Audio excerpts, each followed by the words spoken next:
Bonjour, dans cette première vidéo, on va attaquer une petite introduction concernant le traitement de texte avec Microsoft Word. Premièrement, dans ce cours, on va attaquer premièrement la description de l'interface du logiciel, puis les techniques de correction de texte, puis un petit peu concernant les opérations de mise en forme. Voilà, premièrement, lorsqu'on démarre ce logiciel, vous aurez cette interface qui est constituée des éléments suivants. La première barre située sur la partie supérieure qu'on appelle la barre de titre, elle contient généralement le nom du texte ou bien le nom du document ouvert, dans notre cas c'est les réseaux, et ici vous avez le nom du logiciel, c'est Microsoft Word. Cette zone on l'appelle le ribbon qui contient toutes les commandes nécessaires pour traiter votre document. Par exemple, ici vous avez un ensemble d'onglets comme l'onglet fichier qui contient toutes les commandes de gestion du document, c'est-à-dire les commandes pour enregistrer, ouvrir un document existant, fermer le document ouvert, créer un nouveau document, etc. Le deuxième onglet, accueil, il contient toutes les commandes nécessaires pour faire la mise en forme du document. L'insertion, cet onglet, il contient les commandes pour insérer par exemple les tableaux, pour insérer les images clipart, les formes et d'autres objets qu'on peut ajouter à notre document. L'onglet mise en page, celui-là, il contient toutes les commandes nécessaires pour modifier la mise en page de votre document. Par exemple, pour modifier les marges du document, pour modifier l'orientation de la page, pour modifier la taille du papier, etc., etc. Référence. Cet onglet, il contient un ensemble de commandes qui permet par exemple pour insérer les tables des matières ou bien ce qu'on appelle les sommaires, pour insérer par exemple les notes de bas de page, les notes de fin de document, etc. Publi postage, cet onglet, il contient les commandes nécessaires pour fusionner un document avec une source de données, ce qu'on va voir durant les vidéos prochaines. Révision, il contient des commandes qui permettent de faire la révision de votre document, par exemple pour faire la correction d'orthographe et de la grammaire, pour traduire par exemple des phrases ou bien traduire votre texte pour les langues, etc. L'affichage, celui-là, il permet de personnaliser l'affichage de votre écran, par exemple. Supposons par exemple cet élément-là qu'on appelle la règle pour la masquer ou bien pour l'afficher, on utilise l'onglet affichage. Ici, vous avez la règle pour afficher ou bien masquer. Généralement, cet onglet il contient les commandes pour personnaliser l'affichage. L'élément suivant, cette barre. Cette verticale, celle-là, on l'appelle la barre de défilement. Il permet de défiler le document vers le haut ou bien vers le bas pour consulter les pages précédentes et les pages suivantes. Le dernier élément, c'est cette barre située dans la partie inférieure. Celle-là, on l'appelle la barre d'état. Il contient un certain nombre d'informations concernant votre document. Par exemple, ici, on a page 5 sur 6, c'est-à-dire la page affichée sur l'écran. C'est la page numéro 5 parmi 6 pages, c'est-à-dire notre document, il contient 6 pages. Ici, il y a des informations, des statistiques concernant le document. Par exemple, notre texte, il contient 1300 mots. Ici, vous avez une petite icône qui contient un croix en rouge. Le croix en rouge signifie que votre document il contient des fautes d'orthographe ou bien des fautes grammaticales. Ici, vous avez la langue du dictionnaire utilisé par la machine pour faire la correction d'orthographe et la correction grammaticale du document. Et le dernier élément dans cette part, c'est ces petits boutons, le moins et le plus, qui permet de réduire le zoom ou bien d'agrandir le zoom de l'affichage sur votre écran.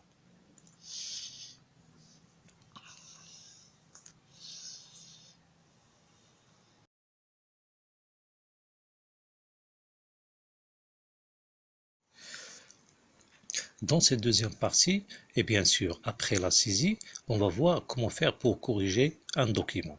Ici, lorsqu'on voit un mot souligné en rouge, c'est une faute d'orthographe. Et lorsque vous voyez des mots qui sont soulignés en vert, comme dans notre cas le mot ensemble, ce sont des fautes grammaticales. Généralement, pour corriger un document, il y a plusieurs méthodes. La méthode la plus simple pour corriger un document, on place la souris sur le mot erroné, on effectue un clic avec le bouton droit de la souris, puis on va choisir le mot correct dans la liste affichée. La même chose, je peux effectuer l'opération pour le mot appartenant, on clique et on choisit le mot correct. Et ainsi de suite jusqu'à la fin du document. On effectue un clic droit et la même chose pour le dernier mot. Maintenant, après bien sûr la correction, vous voyez ici que le croix en rouge est disparaît, c'est-à-dire le texte ne contient aucune faute, ni une faute d'orthographe, ni une faute grammaticale. Merci.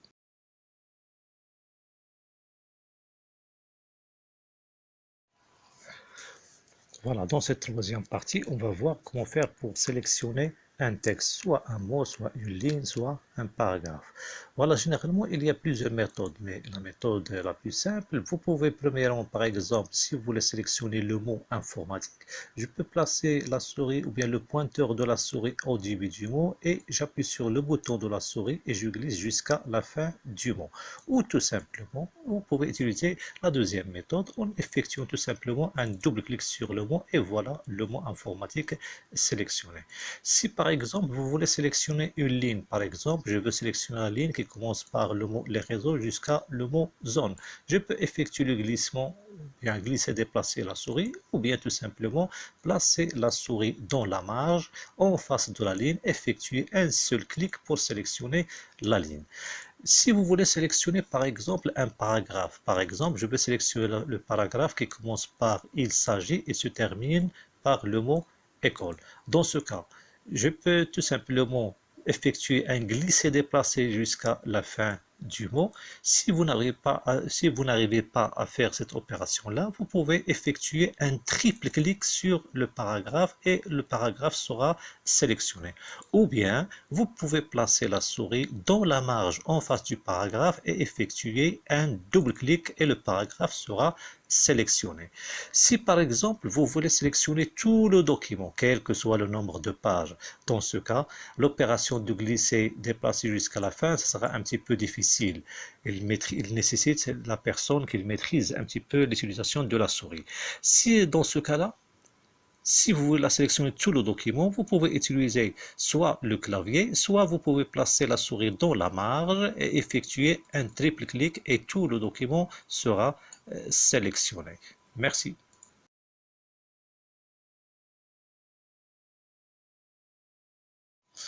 Dans cette quatrième partie, on va voir comment faire pour faire la mise en forme d'un document.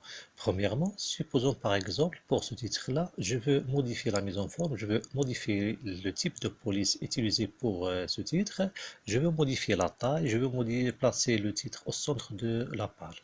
Pour cela, premièrement, toutes les opérations de mise en forme, elles nécessitent la sélection. Donc, je dois premièrement sélectionner mon titre. Après, je passe vers l'onglet Accueil dans le groupe Police. Maintenant, pour changer le type de police, on peut choisir ici cette liste appelée Police. Et ici, vous pouvez choisir n'importe quelle police. Par exemple, je vais choisir la police algérienne. Et voilà ici mon titre. Je peux modifier une deuxième fois la police de ce texte-là. Je peux choisir par exemple la police Ariel Black. Si par exemple vous voulez agrandir la taille de l'écriture ou bien la taille de police, vous pouvez utiliser soit cette liste-là en choisissant par exemple une taille selon votre document, voilà 24 ou bien 22, ça dépend de votre document, ou bien vous pouvez utiliser ces deux boutons-là, le premier qui permet d'agrandir la taille et le deuxième, il permet de réduire la taille. Si vous voulez transformer votre titre par exemple en majuscule, tu n'as qu'à utiliser ce petit bouton appelé modifier la casse dans lequel vous pouvez choisir ce que vous voulez. Par exemple, je veux transformer ou bien je veux afficher le titre en majuscule, donc on va choisir majuscule et voilà le titre en majuscule. Maintenant, supposons par exemple que ce titre-là, on va l'afficher avec la couleur rouge ou bien avec une autre couleur, c'est la couleur de police. Dans ce cas, c'est toujours dans le groupe police, on va utiliser ce petit bouton appelé couleur de police et en cliquant sur la petite flèche, vous aurez ici la liste des couleurs disponibles. Vous pouvez choisir la couleur que vous voulez, par exemple la couleur rouge. Maintenant, le titre, pour le placer au centre de la page, on va toujours utiliser l'onglet accueil et on va utiliser cette fois le groupe paragraphe. Ici, vous avez les boutons d'alignement. Le premier qui permet de placer le texte à gauche, le deuxième qui permet de placer le texte au centre et le troisième qui permet de placer le texte à droite. Voilà pour le centrer, je vais utiliser ce petit bouton-là appelé centrer. Maintenant, si vous voulez par exemple pour ce titre-là, je veux choisir par exemple une mise en forme pour le titre. Par exemple, je veux le rendre en gras. je veux par exemple le souligner avec un trait double, et le trait double sera par exemple avec une autre couleur, par exemple en bleu. Voilà ici la mise en forme du titre. Pour le paragraphe, ici vous voyez premièrement le paragraphe, les lignes ils sont bien alignées sur la partie gauche, mais à droite les lignes ne sont pas bien alignées. Pour aligner cette opération-là, on l'appelle la justification. Pour justifier votre document, premièrement, on doit sélectionner les paragraphes. Après, on va passer vers le groupe paragraphe. Ici, vous avez le bouton appelé justifier et on va choisir justifier. Vous voyez maintenant que votre texte il est bien aligné sur, à gauche et à droite. Pour modifier l'espace entre les lignes, ce qu'on appelle l'interligne, tu n'as qu'à utiliser le bouton dans le groupe paragraphe, le bouton interligne qui permet de modifier l'interligne. C'est ce petit bouton-là appelé interligne et espacement. On clique une seule fois. Ici, vous avez plusieurs interlignes. Voilà, je fais un aperçu sur les différentes interlignes pour voir le résultat. Ici, vous voyez que l'espace entre les lignes, il s'agrandit ou bien il se réduit selon les besoins, ou bien selon ce que vous voulez afficher ou bien vous voulez appliquer à votre document.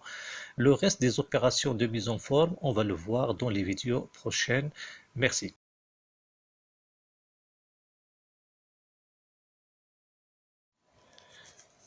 Voilà, dans cette partie, on va attaquer quelques notions de mise en page d'un document.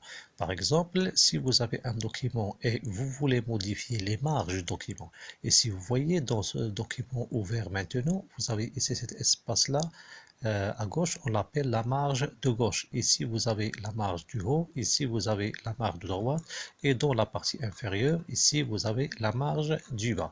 Généralement, si vous voulez savoir la valeur de la marge, ici, vous pouvez lire la valeur au niveau de la règle située sur la partie supérieure.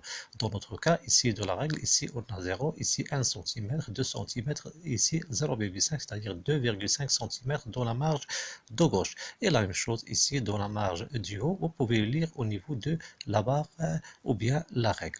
Si vous voulez modifier les marges, généralement d'un document, il y a plusieurs techniques. Ici, je vais tout simplement déclarer les notions de base concernant la mise en page et le reste en détail, on va le voir dans les vidéos prochaines. Voilà, pour modifier les marges, on va choisir l'onglet mise en page. Maintenant, ici, vous avez marge dans le groupe mise en page. Ici, on va choisir, ici, on a un ensemble de marques qui sont déjà utilisées dans ce document-là. Si vous voulez choisir une autre marge, vous pouvez choisir marge personnalisée.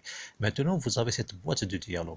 Dans la partie supérieure, ici, vous avez les 4 marges de document. La marge du haut, la marge du bas, la marge de gauche, la marge de droite. Par exemple, pour mon document, par exemple, je vais choisir 2 cm pour la marge du haut, 2 cm pour la marge du bas et par exemple 1,5 cm pour la marge de gauche et 1,5 cm pour la marge de droite. Maintenant, je valide par le bouton OK et ici vous voyez que la marge, on a diminué la valeur de la marge ici au niveau de la règle, vous voyez on a 1,5 cm et ici on a 2 cm dans la marge du haut. Si vous voulez par exemple modifier l'orientation de la page, ici notre document, je vais réduire le zoom un petit peu pour voir l'orientation de la page. Ici vous voyez que la page elle est disposée verticalement, on l'appelle une page en portrait. Si vous voulez changer l'orientation de la page, tu n'as qu'à utiliser l'onglet mise en page. Ici vous avez l'orientation de la page. Ici par exemple je vais choisir une page disposée horizontalement qu'on appelle une page en paysage et voilà les différentes pages en paysage. Si vous voulez choisir, ou bien je vais le modifier une deuxième fois, je vais choisir ici l'orientation portrait.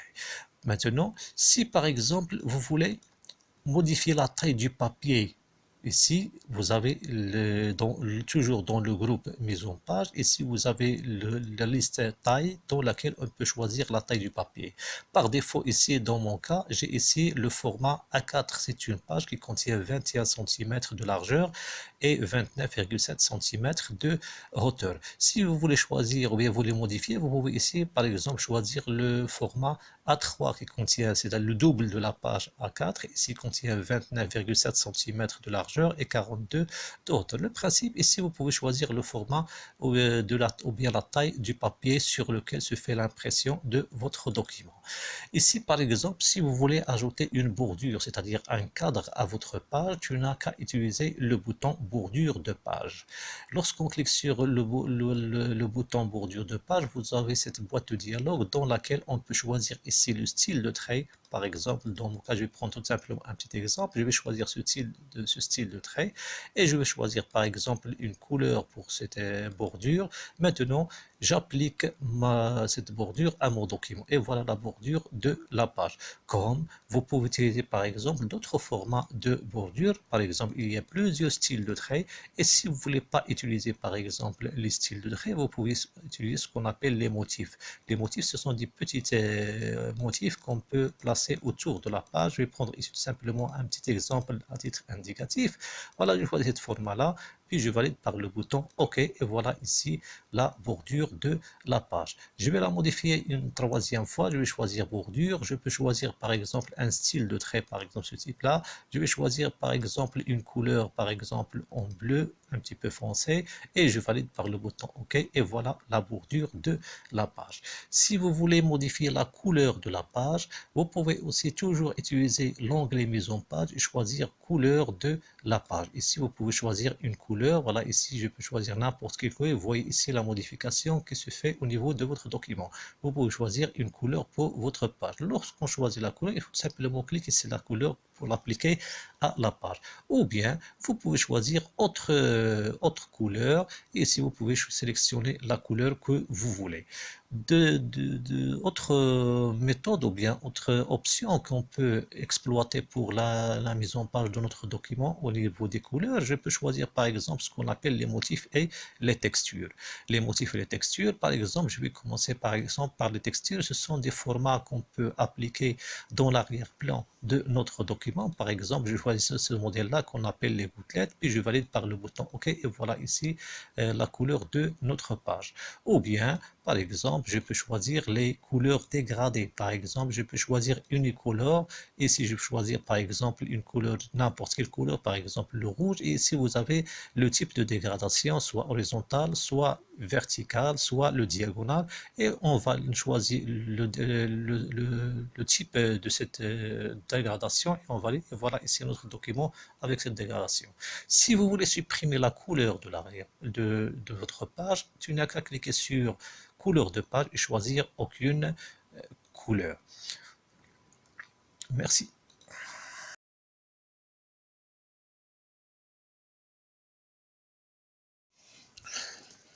Voilà, dans cette partie, on va voir comment faire pour insérer des objets, par exemple, comme les tableaux, comme les images, etc. Voilà, premièrement, pour insérer une image, par exemple, entre le premier paragraphe et le deuxième paragraphe, je vais insérer ici une image. Pour cela, premièrement, on doit cliquer dans l'emplacement où l'image sera insérée. Après, on va choisir l'onglet Insertion et ici, vous avez deux types d'images qu'on peut insérer. Ici, les images clipart, ce sont des images qui sont installées automatiquement avec le logiciel. On les appelle les images clipart. Un clic sur ce bouton-là, il permet d'afficher, c'est ici un volet qui permet de rechercher les images clipart. Si vous connaissez le nom de l'image, vous pouvez l'écrire ici et cliquez sur OK pour rechercher ces images. Si vous ne connaissez pas le nom, il suffit tout simplement de cliquer sur OK et la machine va afficher ici les différentes images clipart disponibles dans la machine. Maintenant, il suffit tout simplement de cliquer sur une image et l'image sera affichée dans l'emplacement où vous avez placé le curseur. Maintenant, après avoir inséré votre image, vous pouvez modifier les dimensions, vous pouvez modifier l'alignement de l'image, etc. Si vous voulez supprimer l'image, il suffit tout simplement de cliquer sur l'image une seule fois pour la sélectionner et avec le clavier, appuyer sur la touche supprime pour la supprimer. Deuxième type d'image. Si vous voulez insérer une image externe, par exemple, une image à partir d'un CD, à partir d'une clé USB ou bien un autre emplacement dans la machine, il suffit de choisir l'onglet Insertion et choisir Image. Maintenant, vous aurez ici la boîte de dialogue qui permet de rechercher votre image. Si l'image est placée dans le bureau, ou bien une image téléchargée, ou bien par exemple les images disponibles dans le dossier Image, maintenant je sélectionne l'image et je choisis Insérer et l'image sera insérée dans l'emplacement désiré.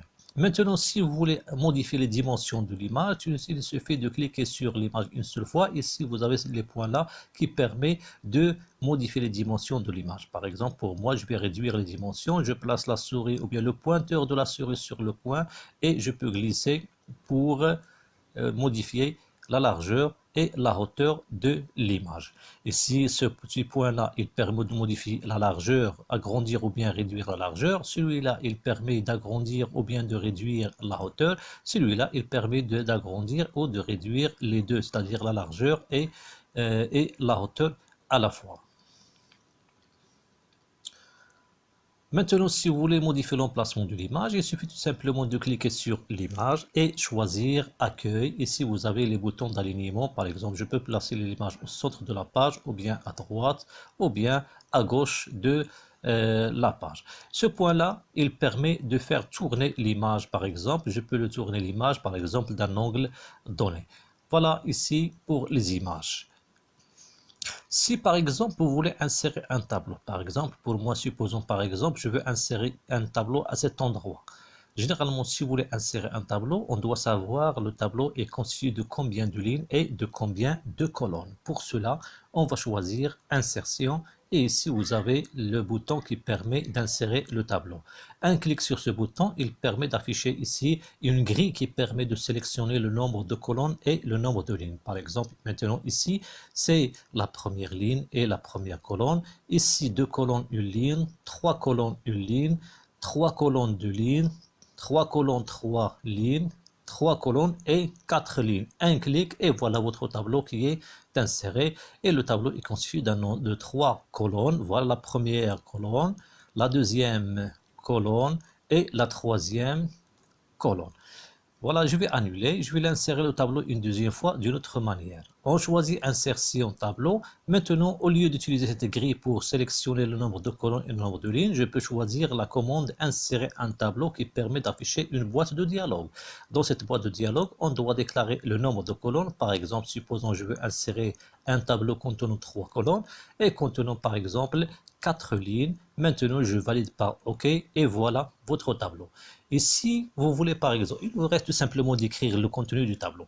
Si par exemple vous voulez sélectionner une ligne du tableau, il suffit tout simplement de placer le curseur au centre de la première cellule et glisser jusqu'à la dernière cellule.